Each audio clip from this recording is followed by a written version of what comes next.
We have a lot going on in today's video, so first things first, this is the beginning of a new series here on the channel where we ask the question, is that product really new?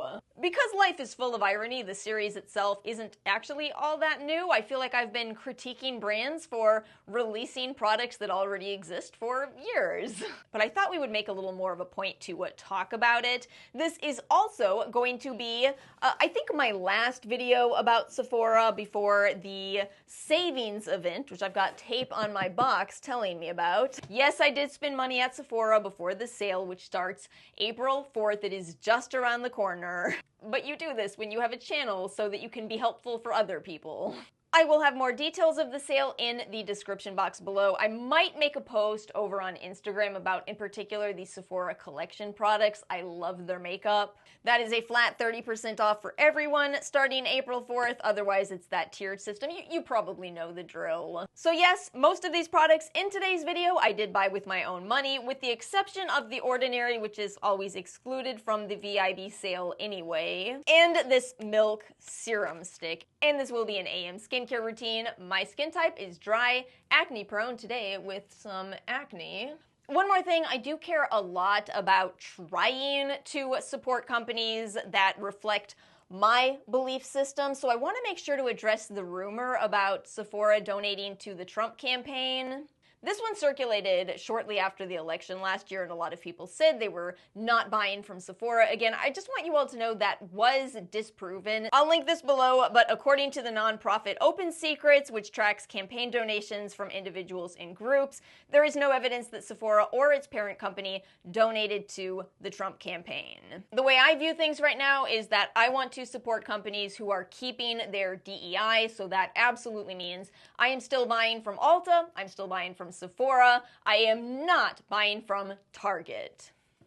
Okay, let's get into this routine. We are going to be starting with The Ordinary's Multi-Active Delivery Essence, and I have a lot to say about this product. So this is an essence. It is a watery essence. That is a step that you don't often see in a lot of Western beauty products, so it is certainly exciting to see it coming from The Ordinary. I've seen some reviews come in that haven't actually been that great on this product. Some people have said it's too watery. I don't understand that, because you just saw me apply it, right? It's watery. It's a watery essence, but I don't think it's too watery. You pour it into the palm of your hand, press between your hands, and then just gently press it into your skin. That's along with another concern that I will address in a moment. As is always the case with The Ordinary, they are very transparent about the concentrations, the actives here. I have them in bold.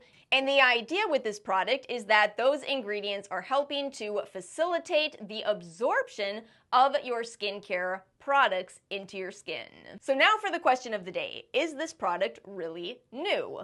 Well, if you are a K-beauty enthusiast, you might already be going, yeah, essences, what a novel idea. So no, but also yes, because we don't see essences every day in the West. And also because, hilariously enough, that other critique that I wanted to get around to is a lot of what's making this product unique, actually. And that critique is that this is such a simple ingredients list. What are you really paying for? So yes, you could take this and let me just put up on the screen some kind of a K-beauty essence. I don't even know which one. We've got a lot to choose from. We'll put one under that for comparative purposes. The Ordinary's ingredients list is far more simple, and that's the criticism. It's simple. What are you really paying for? Well, we have such a tendency to see plant extracts, multiple forms of hyaluronic acid, etc., in other products. Here's where it gets really interesting, in my opinion. I think that this is absolutely a beautiful product to apply. So what does this really tell us? Well, it sort of tells us that we've come full circle. It shows us that you might not actually need all of those ingredients that attract us. Think of it like this. It's something that I've kind of been going off on for years on this channel. When we talk about plant extracts, it can sound really exciting. You know, you've got peony, you've got cica, etc. But when you start analyzing those plants on a molecular level, you have chemicals. Yes, chemicals. Sometimes I say active parts of the plant or constituents of the plant, but chemicals is also another word for that. And in this essence, you have chemicals. It does have a simple ingredients list. It is something that is going to be non-irritating, although keep in mind, be careful what you pair it with. But it is going to be non-irritating in ways that I cannot promise you plant extracts will be, just because they do contain so much. Hopefully this conversation does make sense. I gotta say, I'm impressed with it. It's small, but I do think that 10% glycerin gives it nice body, so I think it'll last a while. By the way, I don't know if I ever told you, but the Milky Toner is actually amazing in a spray bottle. At some point, I need to remember to bring that on the channel, but I want to move on to our first serum step next. So, first product that I bought from the Anki list in a very long time. Y'all, in Monday's video, I talked about seeing the rise and fall of brands. I absolutely was thinking of the Anki list. This brand was so popular for a while. They came in out of nowhere as this better alternative to The Ordinary, where instead of it just being about one ingredient, it's about multiple ingredients. Then The Ordinary popped in and said, okay, well, we'll just do multiple ingredients then. That combined with a lot of other controversies kind of made people move away from the Anki list, but I see that they are trying to bounce back. They've come out with an Ecto-In product, and now the Exosome Hydro Glow Complex, which I have not seen anybody on YouTube talking about this, but I have seen some of their Instagram posts. So they say to use this as a first serum. I had a lot of difficulty pumping this initially, but it seems to be fine now. And yes, they say to apply this as your first serum, so we are using it before other serums. I do appreciate the sort of transparency on the side of the box here. So for example, when we say 1% collagen tripeptide 1, we are actually talking about the collagen complex, which is going to include something other than just tripeptide 1. That is not to say there is 1% peptide in this product. That's the same thing that got them in trouble with their 1% retinol. It was a 1% retinol complex. But I do think in general people are more knowledgeable about that these days anyway. I do really appreciate that they are disclosing this is Cica Exosome, because that has to be my biggest question. You know, when exosomes started to pick up, and to answer the is this really new question, no, there are K-beauty products that contain exosomes. I finished a whole tube of Neogen's exosome cream. But it's such a funny thing to talk about exosomes because you are talking about essentially vesicles, and I don't know how many of you learned about this in your biology classes, but way back we used to think that vesicles were kind of like trash bags, where it was kind of a way of emptying waste, right? And now we're saying, oh no, exosomes actually seem to carry some things that really matter. And now I've just got to critique the Anki list marketing of this. Their whole slogan, their campaign with this release is break up with your facialist. Two things, the Anki list. Number one, very bold of you to assume that we have facialists over here. I don't. As I've said before, one very funny thing about YouTube is that you don't necessarily see how much money the people that you are watching make. There's probably, you know, clues. But do you think this is a rich channel? No. No, it is not. I do not have a facialist to break up with the Anki list. And secondly, even if I did, I do know that exosome facials do not exist in this topical form. It's not just simply a serum. It's not a mask that facialists apply. No, it's microneedling followed by this exosome product. It's been a while since we've talked about this, but a quick reminder, it's a bit of controlled damage. You are not out of control. You are not left with the scar, but rather you are doing these tiny little needles that don't leave a long-lasting impact and yet do bring about repair in your own skin. It's you. You possess the treatment within your very skin. So that is my problem with comparing this to an exosome facial. It's not the exosomes, it's the microneedling. Now listen, I know I have been a negative Nancy over here about this product, but now I'm going to tell you about actually using it, and I might surprise you by saying I like it. Moon phase, little breakout aside, I do feel like my skin actually has been a little bit stronger. But is that because of the exosomes, or is that because this is a Cica-based product? I typically do well with Cica. Unfortunately, again, because we just don't have a lot of data on exosomes, it's too hard to say. So is this really new? I'm gonna have to say no. I do think there are comparable products that exist in K-beauty, and whether that means your Neogen and your Black Serum products, or whether that means your Cica products, I do kind of feel like this product isn't as new as the Inky List is saying, and yet I do still like the product, and I like that it is now accessible in Sephora. And you can use the 20% off on this. 20% off if you are Rouge. The Inky List runs a 25% off sale in November. Now to move on to a new release from Milk, kind of new. I think this came out in January, February. This is the Watermelon Jelly Glow. And listen, I really went into this. Oh, you think I was negative about the Inky List? Wow. First of all, this is a stick skincare product. Do you remember the original stick skincare from Milk? This is not new. This came out in 2018. And I did not like it. Not only was it very hard and very difficult to get the product to actually apply to my skin, but mine also got moldy. It grew mold. Ugh, horrifying.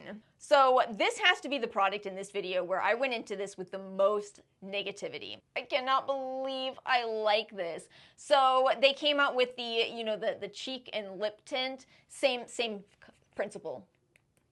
It's bouncy. It's not so stiff that I don't apply the product. I apply it beautifully. It feels nice and cooling going on without any cooling ingredients. Milk is saying this is perfect for travel because it's not a liquid, and fair enough. I love products like that. I talk a lot about the capsule type of skincare, and it's really fun. It is so fun to apply this.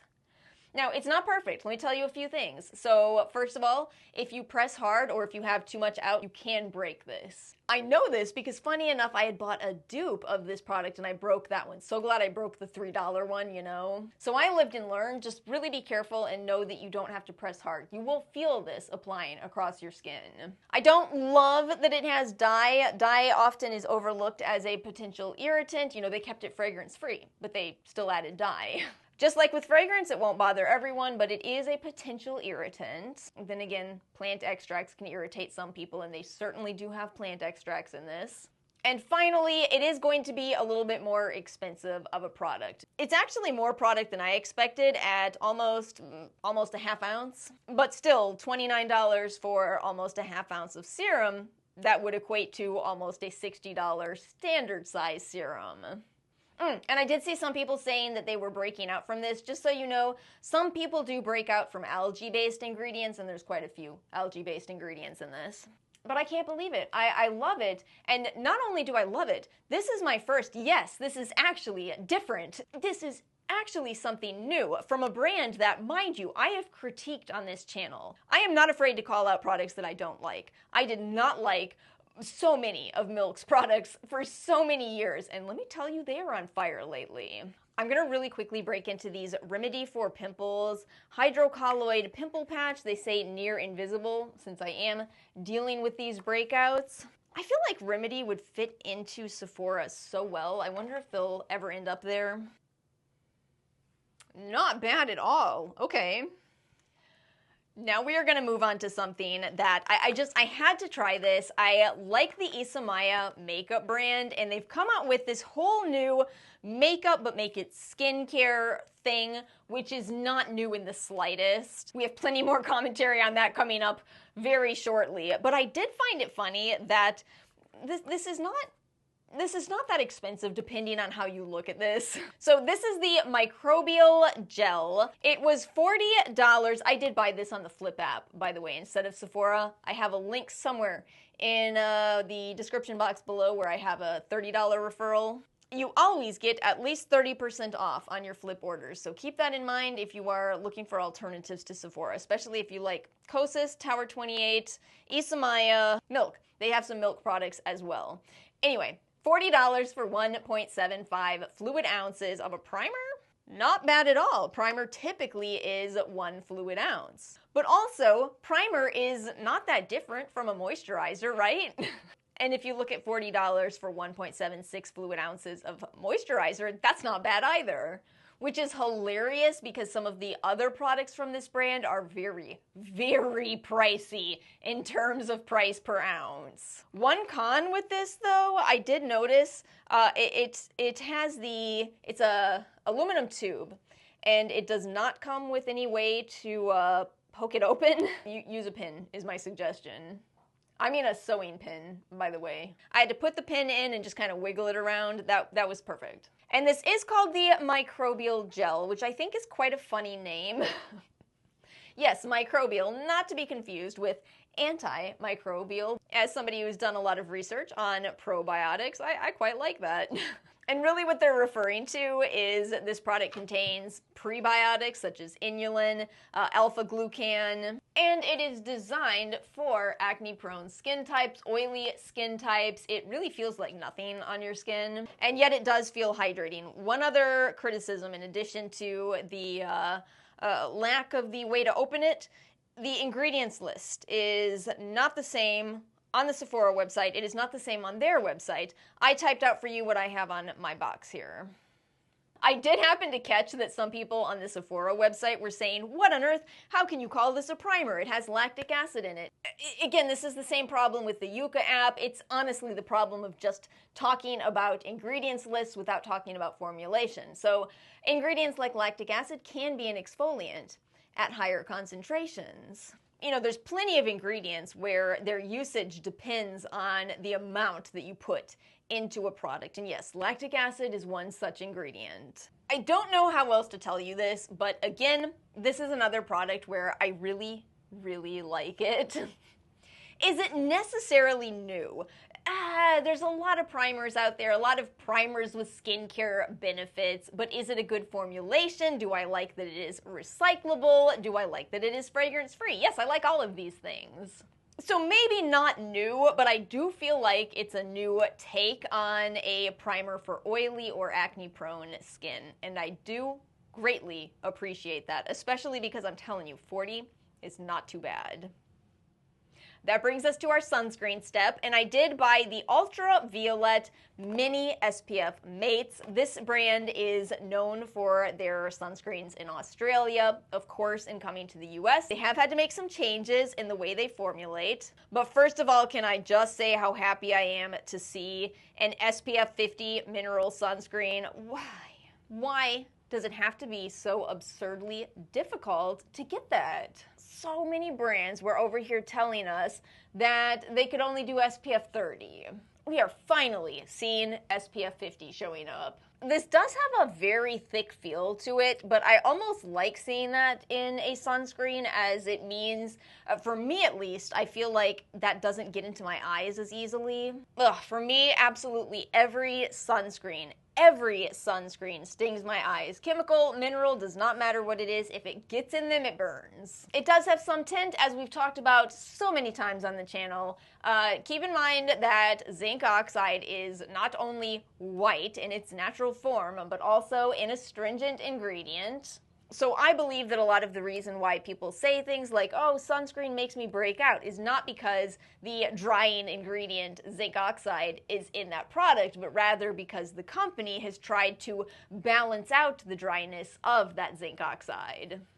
I do think it's smart that the brand is just saying that this is for combo to oily skin types. It is supposed to have a matte finish, and look at it, it does. It does feel a little heavy to me, but I am not combo to oily. I am dry. So I don't want to rate this too hard, but we have to address the question of the video, which is this really new? And no, sunscreens are new as long as we have the regulations that we have in the US. Right? As long as brands have to formulate with our outdated chemical filters, then nothing is going to be new. That's not on these brands. You know, I have heard wonderful things about the ultraviolet formula, the chemical one in here that I cannot use. Supreme Screen, I've heard wonderful things about this, but the Western version here, it just looks like all other sunscreens. I feel pretty neutral towards the Velvet Screen version. I don't hate it. I'm happy to see an SPF of 50, but did it become a favorite for me?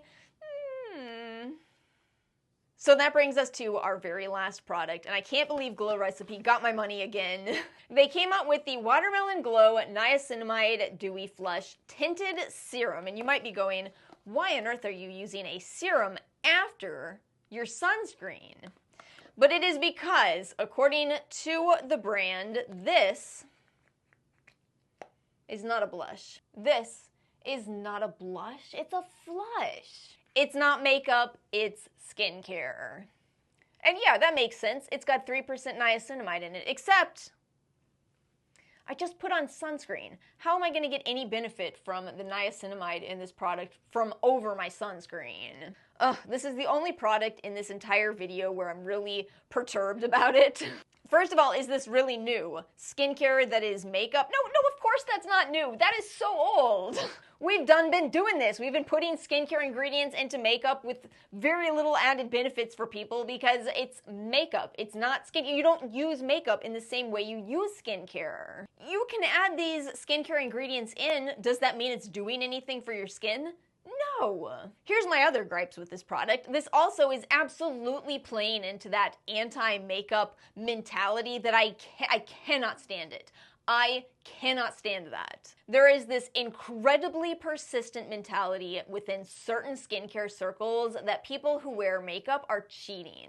People are allowed to like things. You know, at the end of the day, whether you do or don't wear makeup is not what makes you better than other people. And that's what I don't like about the marketing behind this is, okay, it's not blush. Why is it not blush? Why is blush bad now? And if it's not blush, why did you size it like it's blush? Why is this 0.4 fluid ounces instead of your usual 1 fluid ounce Glow Recipe? Final complaint with this is that this is the berry shade. I thought that this one might be the one that has a little more color to it. I mean, truly, can you imagine if I had a deeper skin tone? And I think the company is shielded from any kind of criticism about that because of that whole "it's not a blush though, it's a flush" campaign. So it ultimately won't matter if this doesn't show up on people because it's not a blush, it's a flush. See, I feel like I'm getting color now, but I am usually shade 2. I'm usually shade 2. And you know, the marketing that I saw for this, I definitely saw people doing that thing where I still got some liquid blushes from Rare Beauty. I saw people doing the thing where they would put blush on their face and they were going, oh no, it's so pigmented. So yeah, let me do that as a non-ad for you, clearly. Look, here's the Rare Beauty. Do you see how that is actually going to give you blush? If you have a deeper skin tone, these blushes are wonderful. If you have a lighter skin tone, you can still use this, but you're going to need the tiniest amount of product. But imagine buying this blush and having a deeper skin tone. Look at this. I mean, we just don't have to play that game where we say, you know, oh no, it's just so much color, it's terrible. We can just let people enjoy things. And I know how this goes. I follow Gloria on Instagram, so I know that there are at least some people typing, well, on my very fair skin, I think I might like the Glow Recipe. That's good. I'm happy for you. I'm happy that options exist. But my bottom line here is that this is still a blush. We have words, those words describe things, and when something is that thing, then it is that thing. Well, friends, thank you for coming to my TED Talk. Remember, it is not whether you do wear makeup or whether you don't that makes you a good person. Let's end this video with some final thoughts. So what is really new? Well, in first place, the Milk Makeup Serum Stick. Makeup is in their name. And I feel like this is a new and novel skincare product. But again, it's because the texture is something I haven't seen before. And it was really smart of them to take the concept that they had in their blush and make it skincare. Does that mean it'll be for everyone? No, most definitely not. But the concept is new, and I would love to see more brands kind of figure out how they too can make more travel-friendly skincare. I think this is a brilliant direction. I also really like that The Ordinary is showing us how chemicals work. I have several products that are maybe not quite new, but I still do like them. And then definitely not a new product, a low pigment blush. Sorry, Glow Recipe, I love a lot of your products. I've reviewed the brand before, but this just is not as new as y'all are making it sound. And my friends, that's it for today's video. As always, this video is only my opinion, so feel free to share your thoughts in the comment section below. Let me know if you plan to shop the VIB sale. Thank you all so much for watching. If you enjoyed this video, make sure to like and subscribe. I hope you have a wonderful weekend, and I will see you all next time.